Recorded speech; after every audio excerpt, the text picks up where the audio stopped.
Hi everyone! Welcome back to my YouTube channel. And for today's vlog, it's all about interior unit naman yung iba-vlog kong content for today's. Let's go inside para makita nyo kung anong difference dito sa Air Residences design. Dahil medyo dark dito, so more on white color yung ginamit. As you can see dito sa kitchen backsplash, white yung ginamit natin. As usual, laging merong mga utensils, casserole, at saka dinagdagan dito ng patungan ng microwave at additional storage dito sa upper side. Ayan, diba? Then, itong refrigerator kasama na to. And glass din yung nilagay dito. Then, tinanggal yung pintuan ng CR. Ginawang sliding door. Let's go inside sa toilet. Then, itong vanity mirror, mas pinalaki at may light sa likod. So, mas maganda. And pinalitan din itong sink. And may additional storage. Kasi mahilig tayo sa storage. And yung owner nag-request din.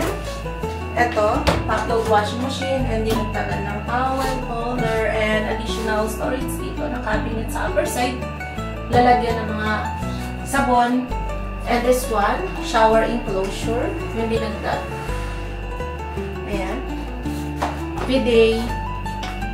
And let's go to the exciting part, ang ating living area.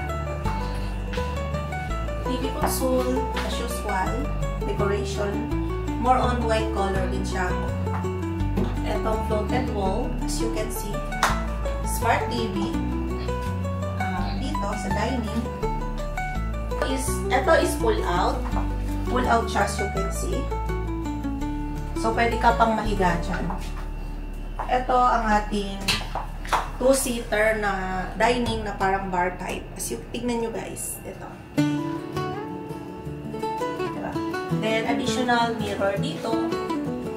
And may tatlong drop light dito para maliwanag kung kakain ka or mag-work ka dito. Pwedeng working table na rin siya. Slash. Then, as usual, itong ating mirror to widen up the space. And, nilagyan din siya ng back wall dito. And light. Ayan, may back wall. You can see, dati, dark color siya. Yung Air Residences. Tapos, asbestos na yung nilagay na color. As you can see, white color. And, ito naman ang ating bedroom area. Take a look with the bedroom area. And light cabinet natin. Maraming storage. And this is the vanity mirror. Yan. Another storage. May upuan. May light para maliwanag kung nalalamyan ka. And queen size bed. Then, ang cute nung painting dito. Para may design naman. Ito. And this is the view. And this is the Makati Skyline view. Ang ating selling point. As you can see, ang ganda ng ating view. Makati Skyline. Gabi na kasi. So, eto lang guys. May kasama na rin siyang split type aircon upon purchasing the unit dito sa Air Residences. This unit is 1 bedroom facing Makati Skyline. Don't forget to like, share, and subscribe my YouTube channel sa mga bagong viewers. Sa mga gustong magpa-decorate ng ganitong design, just contact Patrick Rosales. Again guys, don't forget to like, share, and subscribe my YouTube channel, and see you from my next video.